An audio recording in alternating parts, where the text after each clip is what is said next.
See. Hey everyone, just setting up the interview with Nolan here shortly. Let's see, there we go.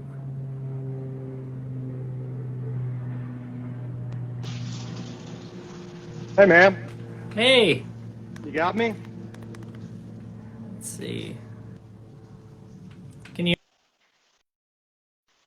hear me okay? Yeah, man. It's already raining real hard here, so I put the headsets on.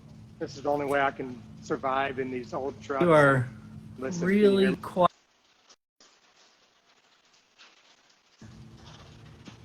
All right. Let me check.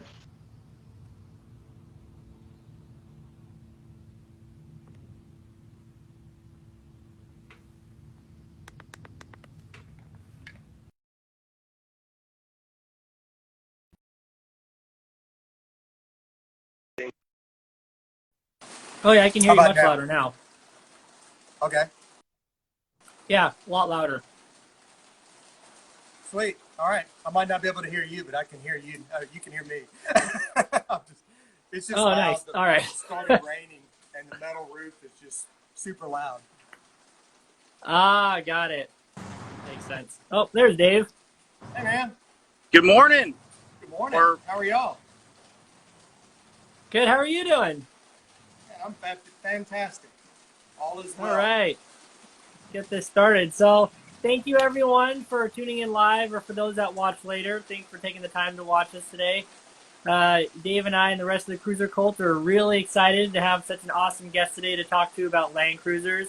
And that's Nolan here, famous for 89 and older and all the amazing threads on mud. So we really appreciate you taking the time today, Nolan, to be with us and talk about some Land Cruisers and some of your cruiser pasts. So thank you. Um, so I guess we already covered the how you're doing today part.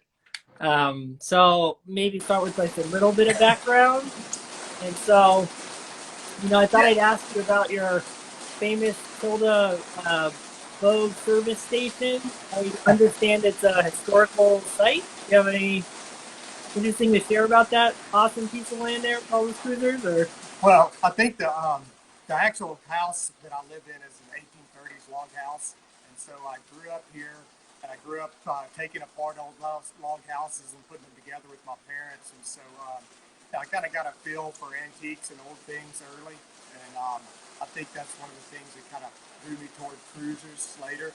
Is just I really like old stuff, and so that's kind of my background, and so the house is old and Tildeburgs is it was the first name that was on the house during the 1830s tax rolls, and so it stands for Rocky Creek in Choctaw.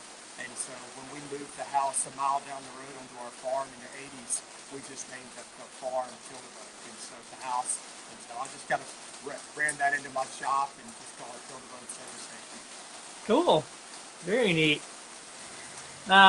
So I guess we just want to get into some cruisers here. So how did you, I guess, first get into Land Cruisers? Well, I knew a guy growing up here in Jackson, Mississippi, that had a bunch of cool FA40s. And from the day that I got my license, my first car was an extra cab 4x4 pickup. And so I had pickups and I had 4Runners. Never had a Land Cruiser. Actually, when I was picking out one of my 4Runners at the dealership, there was an FJ60 there in 1985, and I looked at it and I thought, who would ever want that? It's so low to the ground, it's goofy looking, it'll get stuck in the mud, and so I went and got the 85 4Runner instead. And looking back on it, it was a dark blue 85, and I still remember it sitting there thinking, and it sat there for like a year before it sold. Nobody bought it, so so then I got into Land Cruisers, and when I was in the Air Force. I was stationed at Barksdale Air Force Base, and my very first FJ40 was a red one I called Project Kate. And Kate went through a bunch of iterations over about a 10-year period, and I made it into a rotten buggy and ruined it and sold it. And then that's how I got started doing cruisers. Was way back in about 1999. Oh, nice.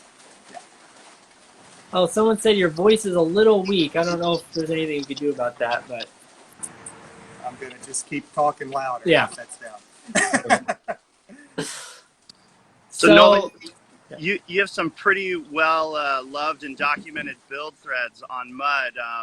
You've done some amazing work, kind of documenting and sharing some of that passion that you have for cruisers.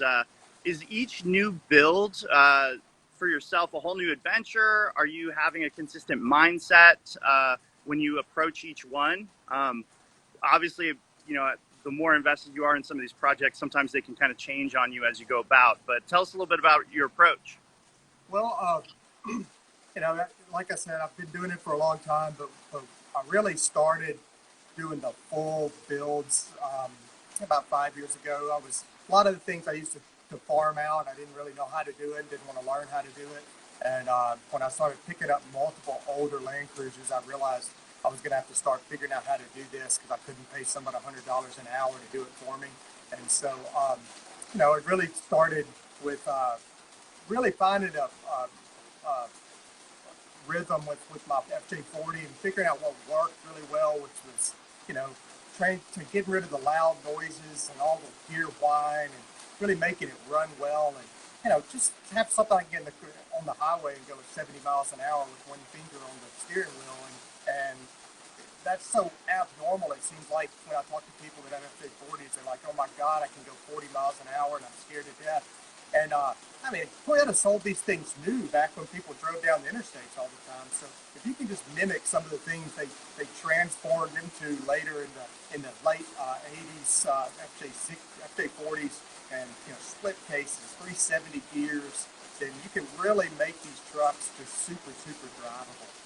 So that's kind of what I want to do. I don't have, I got a formula that when we probably talk about it later as far as like EFI and power steering and things like that I know works.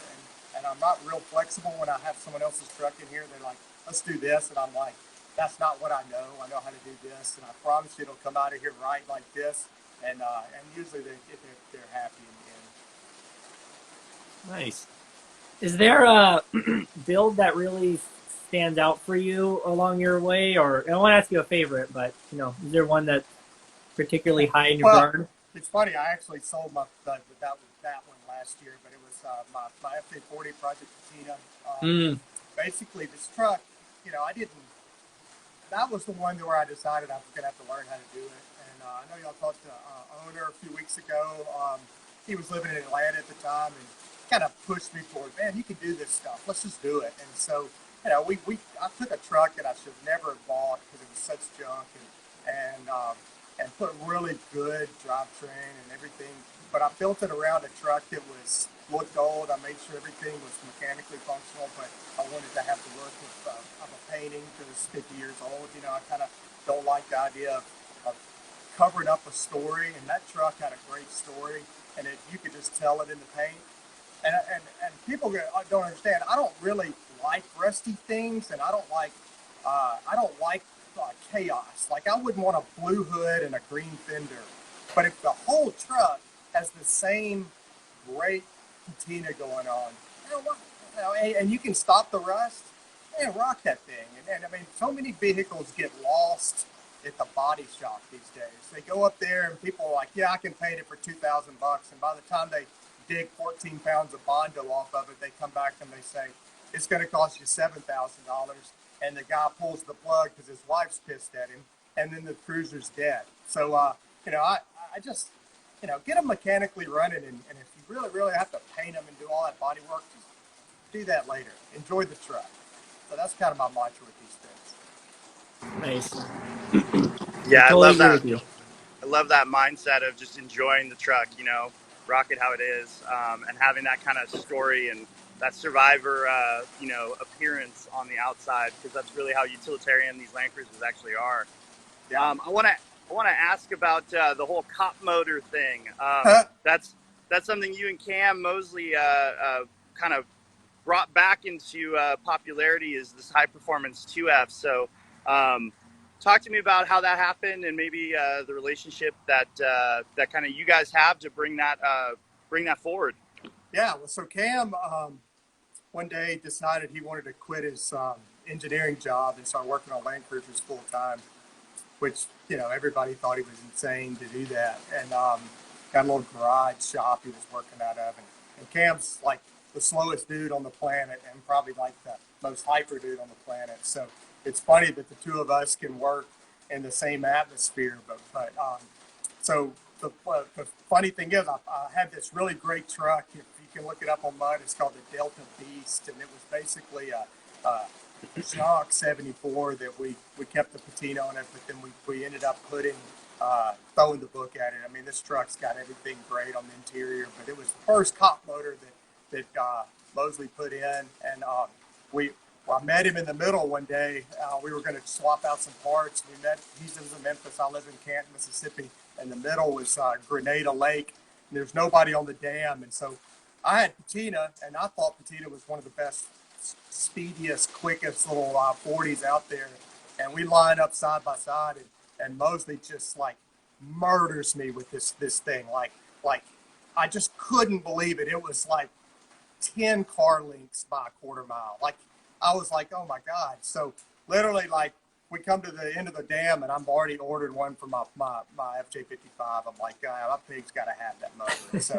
So it was, there were maybe one or two along the middle that we don't, a lot of times when Cam sits off a motor, you just don't ever hear back from them. They were happy they got their motor and they put it in, or they put some crappy carburetor on the motor and they don't get the full performance out of it.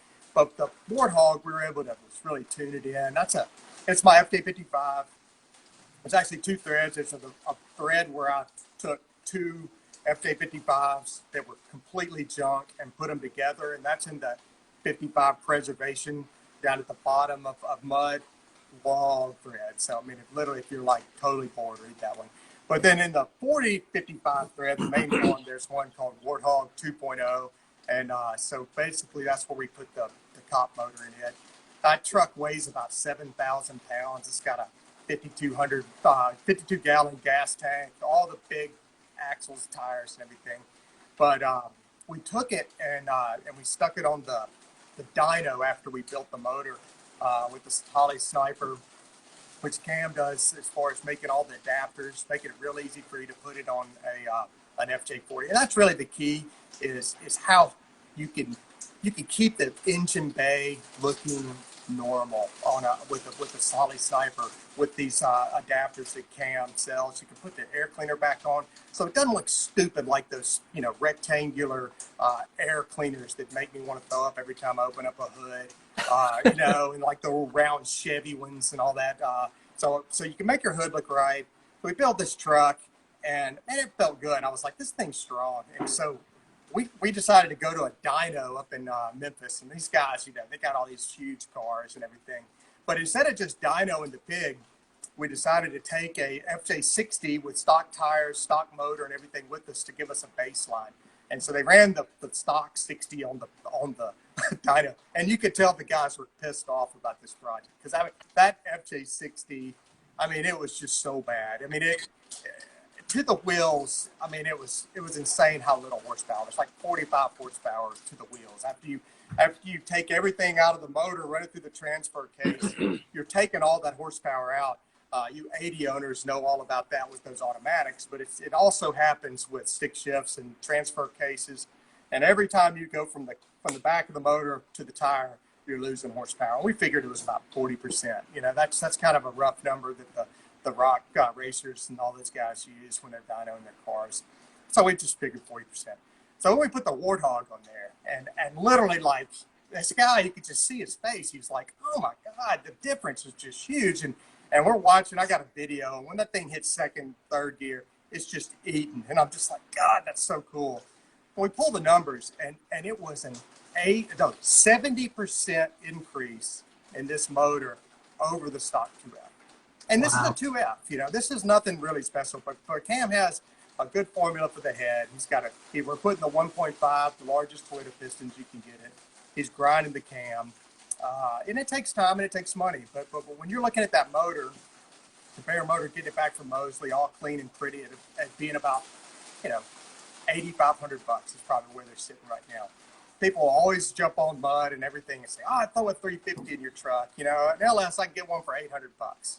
Well, if you're paying somebody to put that motor in, and you're paying them to wire it right, and you're doing all that stuff, and you're changing everything to make the LS work, I promise you $8,500 is a good deal, because you can take all your stuff and you can put it right back in the truck just like it was. So, you know, a Cam might shoot me and say, damn it, they're 10,000 now, or they may only be 6,000, but, you know, we just put one in my friend Lewis's FJ60, and that's what it ended up being about after we, you know, we put everything new on it. So you don't get one of those motors back with any kind of used parts along with it. So, but yeah, it's been great. And so I can take that truck, that 7,000 pound FJ55, and I can fill it full of gear. I can put 52 gallons worth of gas in it with 315 35-inch tires on it. And I can easily motor 85 miles an hour. One finger on the steering wheel, flying. And that's, you know, so we're figuring those motors are putting around 220 horsepower out. Like if you were just going to throw a number out there, we were figuring around 220, 225. So that's not bad. And when you put the gearing and the torque and all the stuff that the 2F puts out, it's an impressive motor. So that's my Mosley Motors story. He's on vacation this week, and so I've been playing tech support for him when a couple people have been having problems, like knucklehead Benjamin Draper is putting in his sniper out in California right now, and I'm getting all kind of questions. So he's actually listening to me this time, which is pretty nice. He doesn't usually listen, so it's looking pretty good.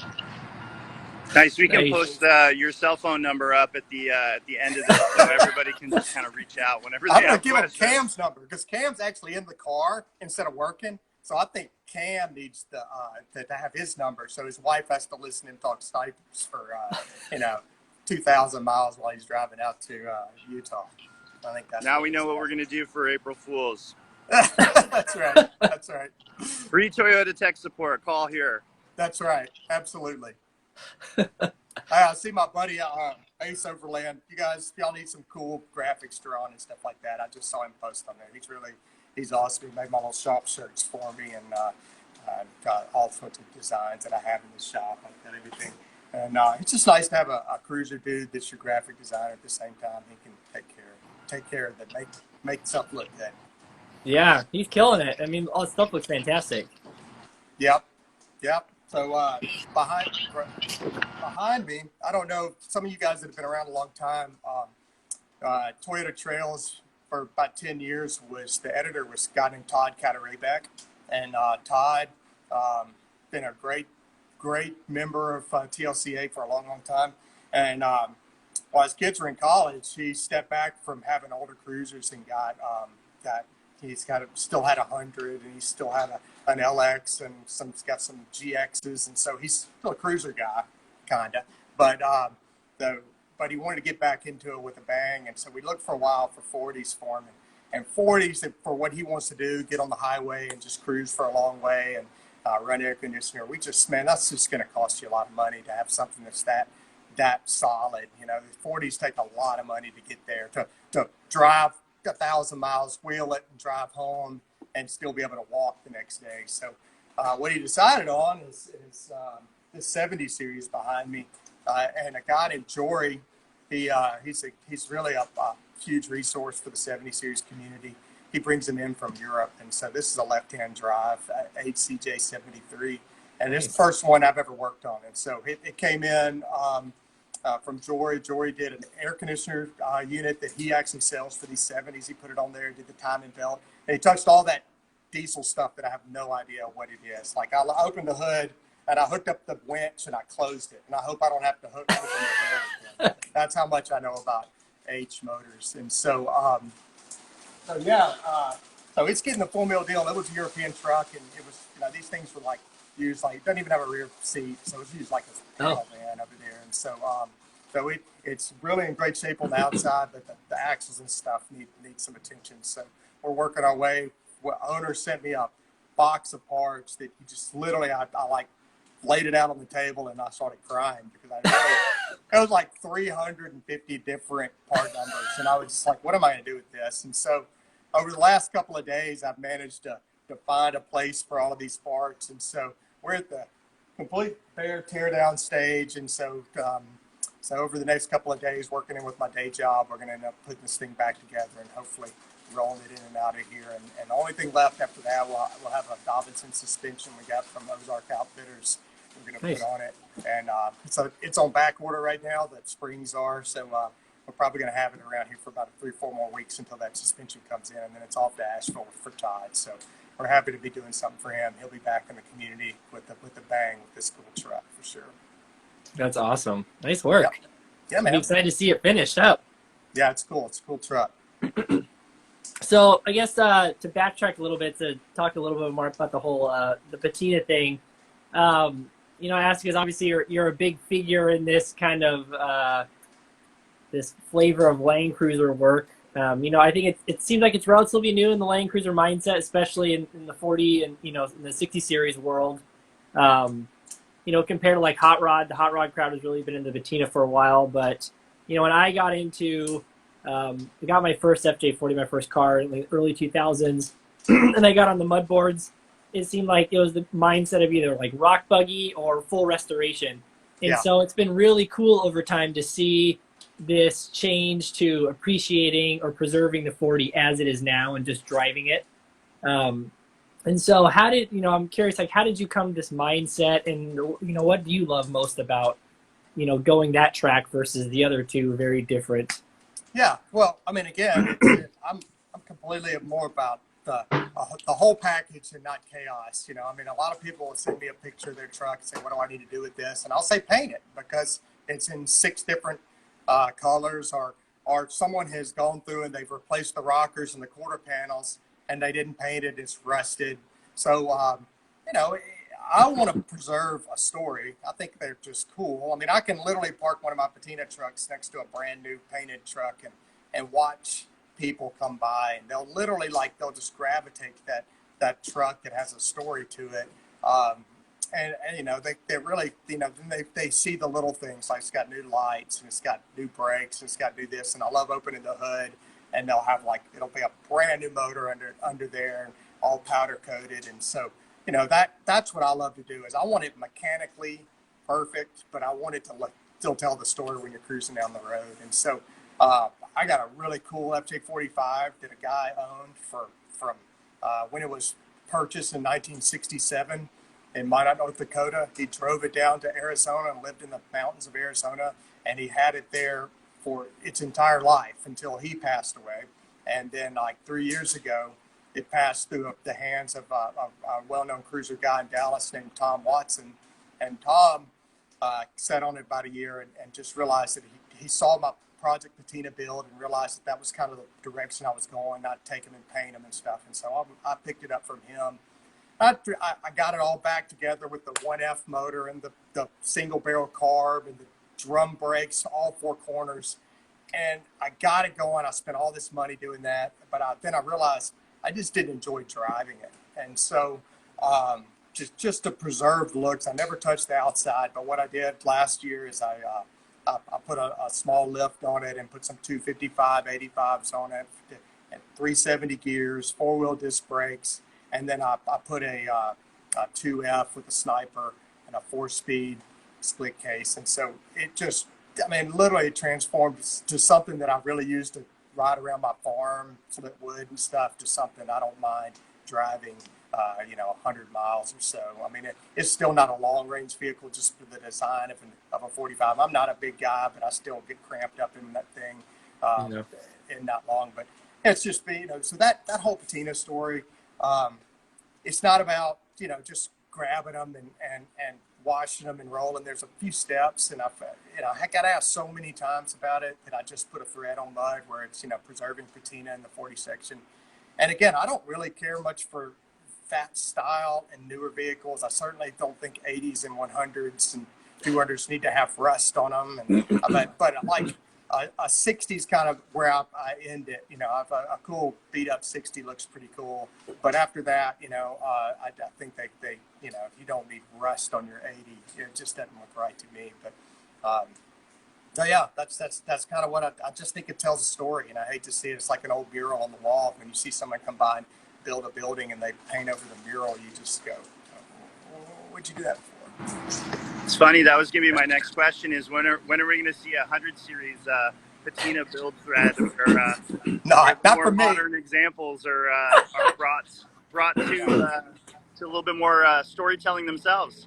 Yeah, well, they're going to have to get more iconic. That's kind of my 89 and older. People think that just because I did that mantra on my site that I don't like the other models, and that's absolutely not true. It's just that there's so many great Instagram pages out there but they're all Land Cruisers, and I kind of like the whole solid axle world and the leaf spring world, and there's relics and all the different words. And so I was trying to figure out a name that someone wouldn't text me and say, dude, that's the name of my event or whatever.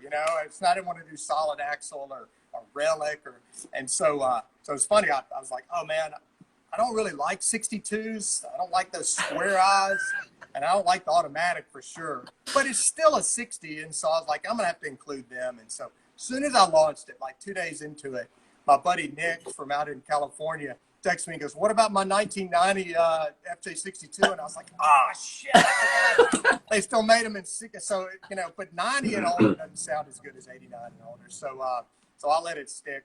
And again, I'll feature some different newer Land Cruisers, but I usually try to like sneak an older one in the back. Like when I put a picture of my 200 up there, I want to make sure there's a 60 in the picture as well, so people don't message me and say, I subscribe to your page for 89 and older. I don't want to see that blown up whale. And I was like, all right. but I, people have to bear with me when I go on my trips and I take my 80 and I take a bunch of pictures of it because I still love all Land Cruisers. I just kind of thought that was be the focus of my 89 and older page, and I had no idea it was going to blow up like it did. It was really there. I right-clicked and saved pictures for years on Pirate and Mud and had all these files, and I was going to put them on there. Now I realized I right-clicked and saved all the pictures that I don't like, which is like a car sitting in a parking lot, just sitting there, and if you go back through my content, there's not a whole lot of the car just sitting there in a parking lot, and that weird sideways people do when they like park on the road, they turn their tires and there's the mountains behind them, like a Budweiser commercial. I mean, that kind of shit drives me crazy. So just take a picture of your car out there doing something cool. And a lot of times I'll feature it. That's another thing about it. It's not just my work. I love to, guys that said that there's a cool picture. I right click and save it. And there's so many guys out there that have just awesome content on their page. And I just love sharing that kind of stuff. So it's been fun to have the little Instagram page for a 53-year-old man. It's kind of funny. I'm like an Instagram guy, but I like it, and there's a bunch of politics and crap on there. I got kicked off of the Facebook today. Get this. I've never been kicked off. But today, I'm a moderator on the TLCA forum, and the moderator page blows up. I'm like, what do I do now? And so one of the guys here local had posted in a thread about a 55 that he wanted to buy 4 parts FJ55s and bring them here and put them together. And I said, maybe I'll just come over and kick you in the nuts instead, because that's a terrible idea to put. It's because I've done it. If you see my stuff, and he's local, and I'd have to help. And so I said, I'm going to kick you in the nuts. And I got kicked off of Facebook because I made violent speech. So, but it was just a 24-hour ban. And so at least I didn't get, this was right before I came on here. So I was hoping it didn't go over to Instagram as well. So, yeah. Blanket ban. Yeah, that's my first time, so a badge of honor for telling someone I was going to kick him in the nuts. Congratulations! I'll drink to that. All right, the first of hopefully many. Absolutely. That's hilarious. So I guess we'll leave the patina stuff behind since you already talked about that enough. But so I asked Oda this before. I'm always curious about the culture in the Land Cruiser community because it is so diverse, and it's been changing over time. But I'm curious, what changes have you seen in the community that you've either liked or disliked, or do you think you'd rather talk about maybe there's a trend that's gaining steam in the community that's really interesting to you? Or well, I love the fact that people are finally realizing that cutting the wheel wells out of your FJ40 and putting mud flaps on it is a bad idea, which I did. And diamond plate over perfectly good paint is a bad idea, which I did. White wagon spokes instead of cool, Toyota OEM wheels is a bad idea, which I did. I mean, everything that I did at one time 20 years ago. I mean, it just drives me crazy when I see people. Weber carburetors, I had one. You know, all these things that I'm like, if you just take one extra step and realize that City Racer sells a nice, you know, Fuji carburetor that 8 out of 10 times is going to work when you put it on there. And instead of that Weber, you're just going to have so many things downline that work because it's designed for the truck. And quit putting your stupid slot mag wheels on your FJ55 and your FJ60. Most people are going back to the stock wheels, or if they're not, they're sticking with something OEM like a 70 series wheel, or just the myriad of steely looking wheels. Like I recently got some 1552 wheels that I thought looked pretty cool. They look kind of like stock wheels, and saved me about 50 pounds in weight on the corners. And so it's just cool. You know, I wanted to do that. And but yeah, I just like the trend of people going back to them being like they were. And I just love the fact that people like Mosley are keeping the motors in them. I mean, I know that if you get on, bring a trailer and there's an FJ62 on there with the, you know, really well done LS swap, it's going to go for good money because people can't drive stick shifts for some reason. They don't want to learn, or they have to sell the fact to their wife that they're buying this truck, and oh, and you can drive it too because it's an automatic. And then they get it and the automatic falls out and 200,000 miles, which if you notice, you know, all these people have these problems. It's just, Toyota did not design that transmission well. They didn't put a cooler on it. And so for 30 years, people drove it around and heated up that transmission. And now, you know, the local yuppie guy grabs it off, bring a trailer for $45,000 and takes off down the interstate with no transmission cooler, bumping around traffic in LA, and he burns his transmission up and it's $5,000, you know? And so, you know, I just like the fact that people are realizing that they're cool cars, but I also don't like the trend of it just being like a fad car, like the high dollar.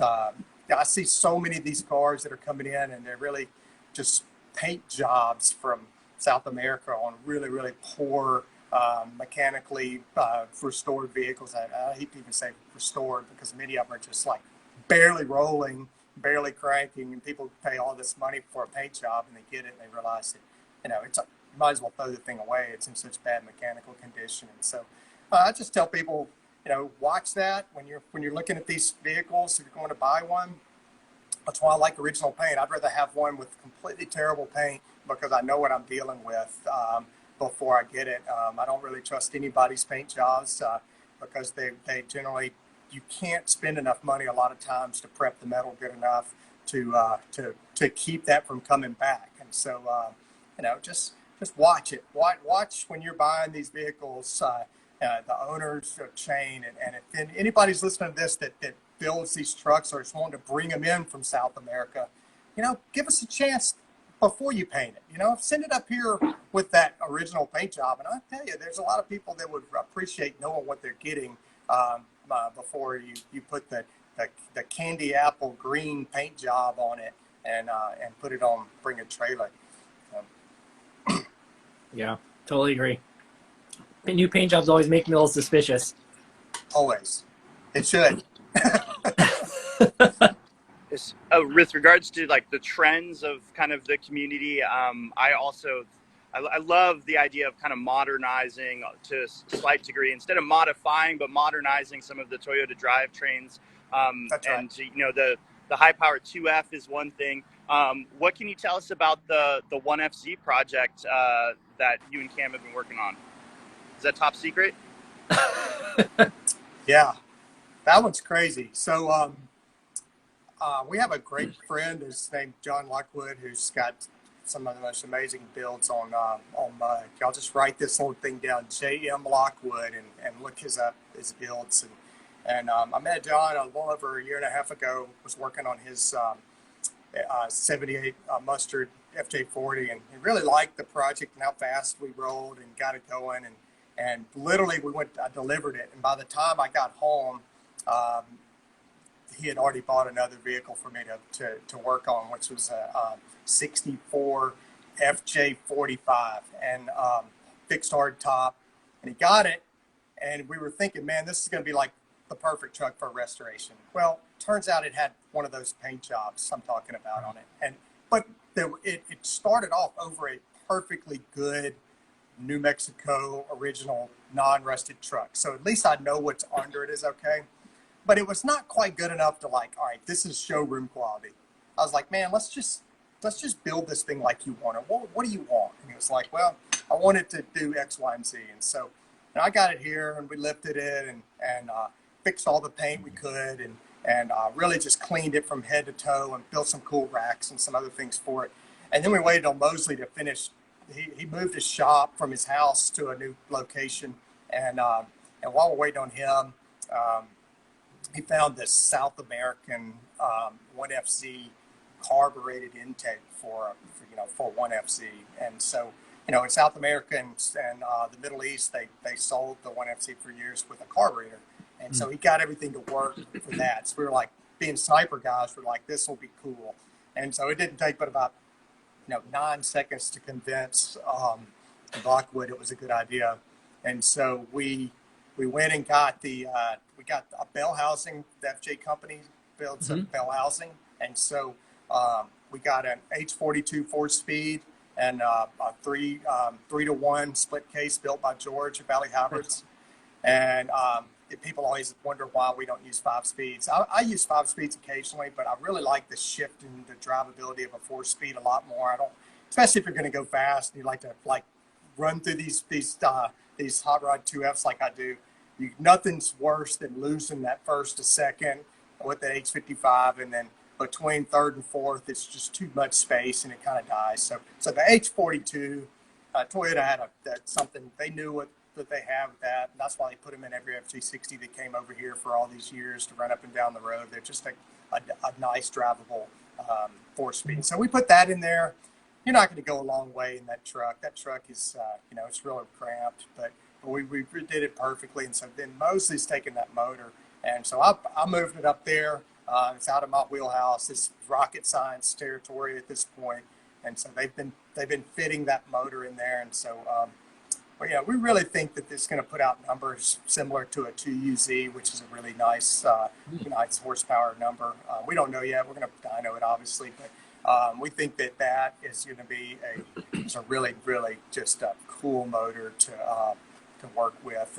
And it's, it's not if you look at some of the tuners in Saudi and places like that, they put tons of horsepower behind that motor just because it's so overbuilt. And so can put some bigger valves in it and bigger pistons and all sorts of cool stuff. So it's going to put out, a percentage better than 1FC numbers. Plus, you don't have that ridiculous automatic sucking 50% of your horsepower out. It's going to go straight to a 4-speed. And so it should be a fantastic combination.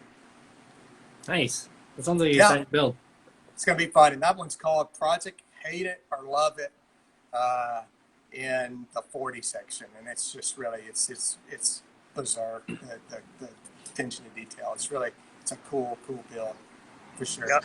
I'll share that one of my favorite parts is of watching some of these build threads is where Cam comes in, and I know he's supposed to be a rocket scientist, but he has a way with words, man, and the way he puts up some of the photos on these builds is pretty amazing.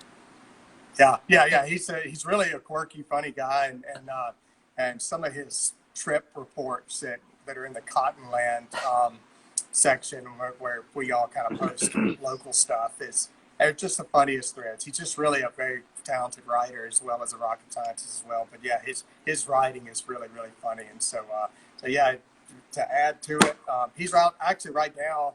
He's in New Mexico. Actually made it through New Mexico. They were we have a little alien motif going with this shop, and he's some higher powers going on.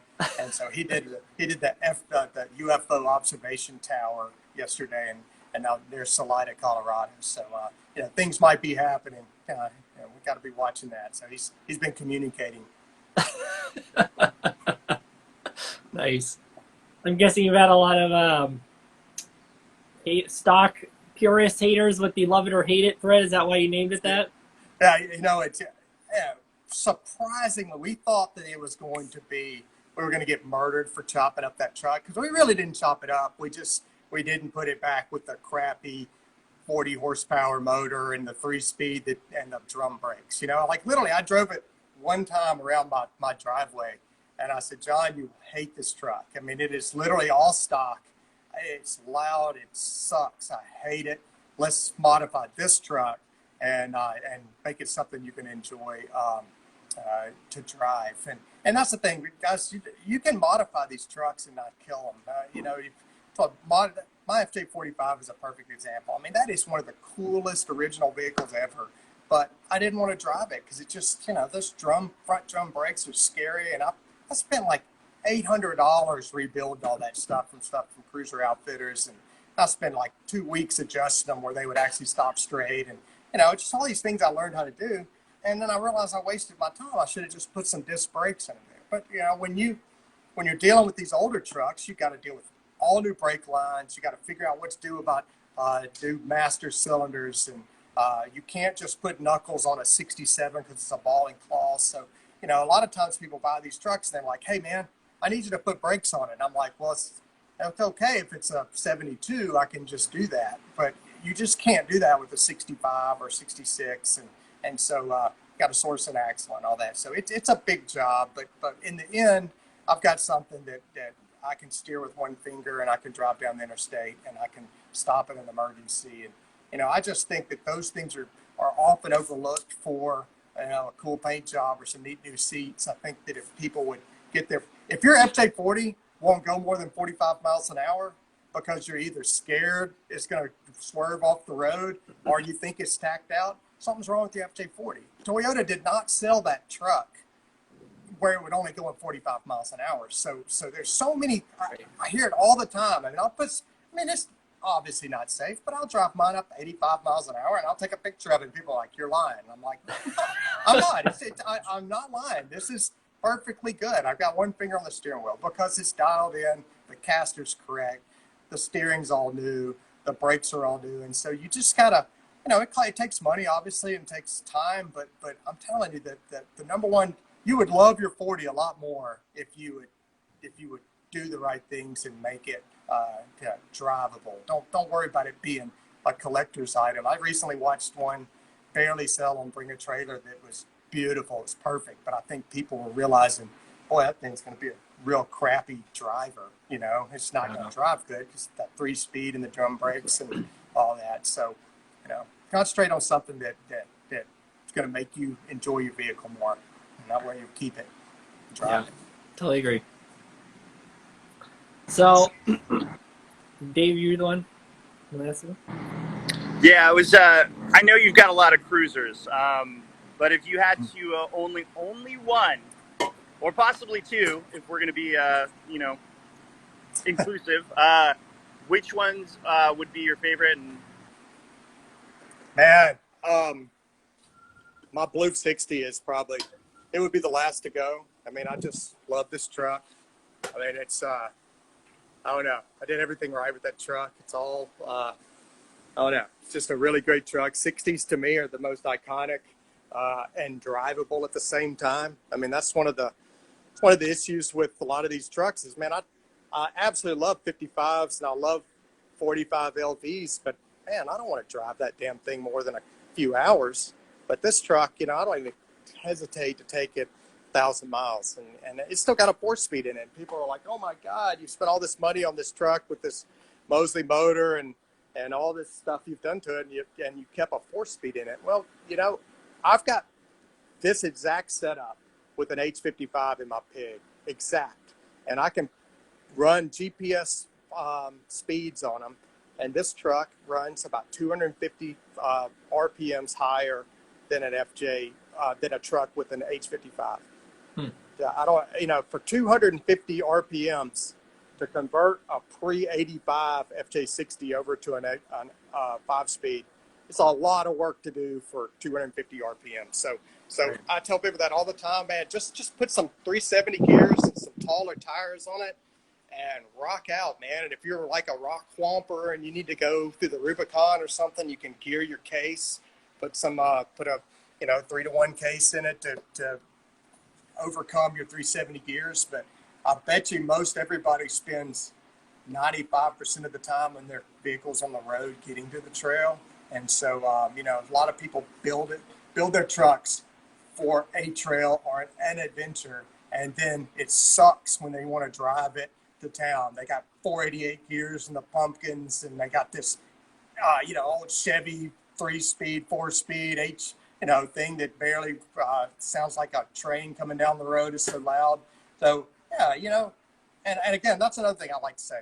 Please quit turning FJ40s into rock crawlers. They just suck. Even if you put $40,000 in it, it's going to end up being a 5,000-pound, too big truck. Get a mini truck. They're everywhere. And that mini truck's going to go 10 times the places that your modded 40 is going to go. So that's just my plug. Quit banging up 40s. We did them for years, and now they're getting a little more rare. So that's probably not the best thing to go buy and end up putting on Dana 60s these days. They're worth too much money, and there's too many lighter vehicles that are better to do that too. Yeah, true. So I've driven out to Solid Axle Summit for that event for the last 3 summers. And a good buddy of mine that I do that trip with, Chris, he has a 60 series, 3.7 diffs. He's running 33s, almost 34s.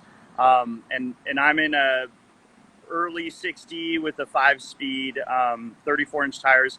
And we cruise the same speed on the highway. And, I can totally attest to the 4-speed, geared right, can do everything that H55 can do until you're going up something super, super steep. That's or coming down something super, super steep. And look, I tell people all the time that the Sniper really helps a lot off-road as well. It keeps you at a certain RPM that a carburetor wants to bog out, and the fuel injection, not only is it going to stay running at weird angles, but it actually wants to keep you at whatever RPM you set it. If you're set it at 800 RPM or 600 RPM, it's going to want to keep you at that RPM without dying. So, it gives you a little help off-road as well. So even if you do have the higher gears, it makes it travelable off-road really nice as well. So, but yeah, I just build people that build their trucks for one trail, one thing in mind.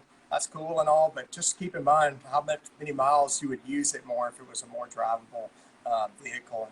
And that's one thing that I love about cruisers now. I don't have a tow rig anymore like I did when I was a rock buggy guy, and I don't have a 3/4 ton diesel truck. I've got cruisers, and so that's what I drive to and from, and it's part of the deal. I got soft recently and bought an 80, and that thing's just so amazing. I want to take it on all the trips because it doesn't break, and it's a real weirdo. I got it out of Saudi Arabia, via the Air Force and via all these weird things. But if you want to hear a story about a really, really, really, really cool 80 series, it's called Oddball 80 in the 80 section. And the nutshell is the Air Force bought it and used it as a base vehicle in Saudi. And they shipped it back to the United States, put a Toyota EFI on it because it was carbureted, shipped it back to Saudi. And all they did was use it on base to people to drive around local. And then it made it through 2 auctions back in the United States with a matching trailer. So I got this trailer that came with it. It was handmade in Saudi Arabia. You can tell by the hammer marks on it. And so I got it about a year ago, and it had been sitting up for about 12 years. And so everything I touched broke every time I drove it. And so I've dumped an insane amount of labor and time and money into this truck and this trailer. But I've got something now. People laugh at the 3FE, but they've never driven a 3FE with a 5-speed behind it. If they're laughing about it, it's an unbelievable combination. And this truck has a non-European, non-American. It's a H150. So the shift pattern's a lot like a mini truck, real short and close, and so it drives amazing. And so anybody who gets in it, they're just like, I can't believe how quick this truck is, because it's a fully desmogged 3F with that 5-speed, and it's really just. It's impressive, and I didn't weigh it down with a bunch of bumpers and stuff, and so it still feels really nimble. But that's been my weakness. I really want to drive it everywhere, but 89 and older, I still got to drive some of this old crap I got, so I can make sure that everything gets it's equal pressure. But it is really an amazing vehicle. I love it. That's awesome. Yeah, I've gotten a bad rap for 80 hate, and it really is not. It's never been 80 hate. It's been automatic behind the 1FC hate.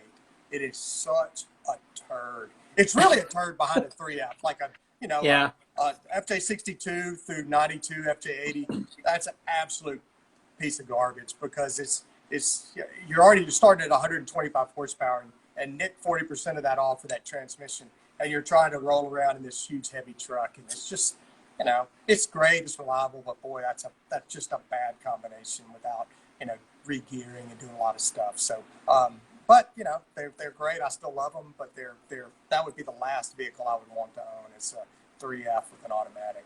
It's just perfect. Yeah, the auto definitely sucks the life out of the 3FE. Like this too, but it does. Still love it. But 80s, there's nothing like it on the Treasure. Nothing like it. I mean, it's just really like that suspension, everything. It's the comfort of those big seats and all that stuff. So I get them. I just don't, I don't just swing like Tarzan off their nuts like a lot of people do. It's a cool truck, but it's not a relic. Yeah. I like the old stuff. Is there Oh, sorry, Chase. Go for it. Oh no. Well, I was gonna ask, is there a cruiser that got away, or that you wish you didn't sell or you didn't buy, or speaking of? No, I don't have any regrets. That's one of the things is that I've went for a year. I mean, literally, I've probably bought and sold 30 Land Cruisers, and they come and go. I've held on to them a lot better these days. Like a lot of these trucks I've had for a long time. I would have really regretted the 60 that I got. I built it and sold it, and then a local guy bought it, never drove it, and a friend of mine found it like in the back of a parking lot and said, "Hey, here's your old truck."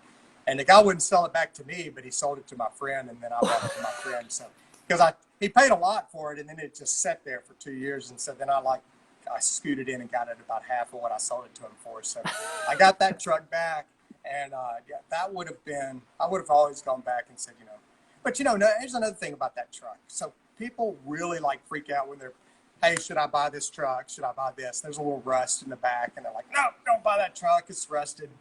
Well, my truck, I literally have put 50,000 miles on it, and it's probably half and half off-road, on-road, what I've done with that truck, because I don't daily drive any of them. I take them to places and use them off-road. And, man, that truck, it had for us all the frame, inner seat channels and stuff that I would have, if I was reading Facebook page or if I was reading Mud, I'd be like, I'd never buy that truck. But I got it home and I treated that metal, and it's not gotten worse. I've had it for 10 years, and so I can literally take pictures of it now and 10 years ago, and that little bubbled up rust that I treated on the fenders, the same rust as it was because I take care of it. And so, don't buy a rusted 100 series out of the Northeast. That's dumb. There's way too many 100s. But if you find a cool 60 or something that's got a little seat channel rust in the back, talk to some friends, find out if you see it. As long as it's not dangerous and your shock hoop's not going to fall off the back and frame's not going to break in half, you can do a lot of metal work without pulling the body off, and you just do it from below and treat that metal and enjoy that truck. Nice. Steve, you're up. I actually have to drop off. I got to jump inside and go to work. So I want to thank you, Nolen, for your time. I'm going to let Chase finish up. It was a pleasure to talk with you, and I look forward to hopefully getting you guys back on and doing some more interviews with you. All right. Thanks, man. Nice to meet you. See you, Dave. All right, man. I didn't think we would make it this long. Hey, you're talking about cruisers. It just naturally keeps rolling here. That's right. So, maybe like the rest of us, but is there a next obsession you're hunting for? Do your acquisitions kind of come, by chance, or is there actually something you're actively? Yeah. I'm absolutely not looking for more. I've got a 45, 55, 60, 80, two 100s, and a 200, and I think that the stable is full. I don't need any more Land Cruisers at all.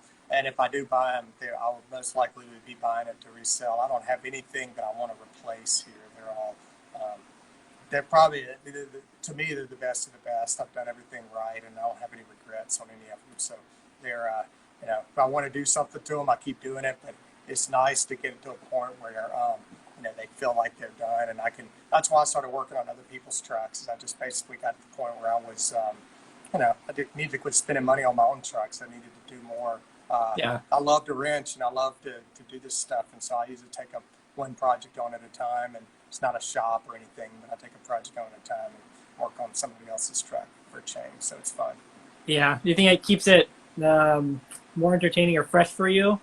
Yeah, it does, and also, it's just makes it where I can try new things and do a little R&D, and also just share some of the knowledge that I've made to make these trucks easy and fun to drive, and put them in with other trucks, and people are just amazed when they get their truck back and it doesn't howl like a banshee going down the road, because I yanked that 3-speed transfer case out in the 411s, and it just drives good, and they're like, wow, I can't believe it. I said, yeah, you had like 4 degrees negative caster and your tires were towed out like this, and yeah, I'm surprised you even made it 240 without dying. So there's a lot of simple things you can do to make them drivable. So I like to do that. Yeah, when I first got my 40 in high school, I remember taking it on the highway, and this is stock 65, so 3-speed column shift, and man, that thing was loud on the highway. I drive it a lot for like 7 hours going between school and college, and I would get out of it when I finally got to to the college campus. I could feel like I could barely walk. That's right, and you're young. Imagine an old guy like me doing that. Yeah, so it's just nice to get them where they're comfortable to drive. The more you get it safe and comfortable, the more you're going to use it. Yeah. And that's cool. This guy asked me what my daily driver is. I have a 200 series to daily drive. So just got it, actually. I got rid of a 4Runner, had 2 TRD Pros for work, and finally sold it. Turned my hat around forward, and I can drive a Land Cruiser to work instead of I had to turn my hat backwards to ride the 4Runner. But I did my time. They were good utility tools, but I'm glad to be back in a Cruiser on a daily basis. Yeah. Has that been a real nice change? Is it really different from the 100, you think? Or yeah. You know what? If I could daily drive a 100, I would. That's my favorite. But I've certain restrictions I have with my work that I need to have a certain, can't be over 5 years old and things like that. And so I would love the 100. To me is the absolute best overall package of any Land Cruiser. Absolutely, I love it. It's the size, the power, everything. But that I can't do that in. But I like the 200 a lot. It's just, it feels like a larger version of the 100, and I think the 100 is large enough. So it pushes me a little bit to the too big side. But I'm going to modify it like I want it. I'm going to probably leave the suspension the same, but I'll end up putting a hidden winch on it, and I've already got some drawers in the back and a roof rack and sliders in case I bang into something out exploring. But this one won't go on any tight trails. I got plenty of trucks to do that with. Yeah, nice. So, what would you say and maybe I can guess, what would you say your favorite cruiser motor is and why? You know what? I like the 2UZ. Like I love the 2F. Like that 2F, the cop motor is awesome. And for what it does for an older truck, it's amazing. Love it. But if I had a kit where I could just put 2UZs in easily, which it's not easy, you can do it. That's the best motor Toyota has ever come up with, I think, for in their Land Cruisers. It's just, I know people, all these diesel guys are going to flip out. I don't do diesels. I don't know anything about diesels. They stink. I hate riding behind them. Yeah, they get better mileage, but I can afford gas, so I don't give a shit about that. So yeah, I don't like diesels. So so we're talking gas motors, and I absolutely love the 2UZ. Yeah, it is an amazing engine. I really fell in love with it when you got our 100 series. Yeah, it's just awesome. The smooth power was wonderful, especially driving across the country in those wide open spaces. It was good just to. Yep, and they never fail you. You can leave that sucker running in 110 degree heat.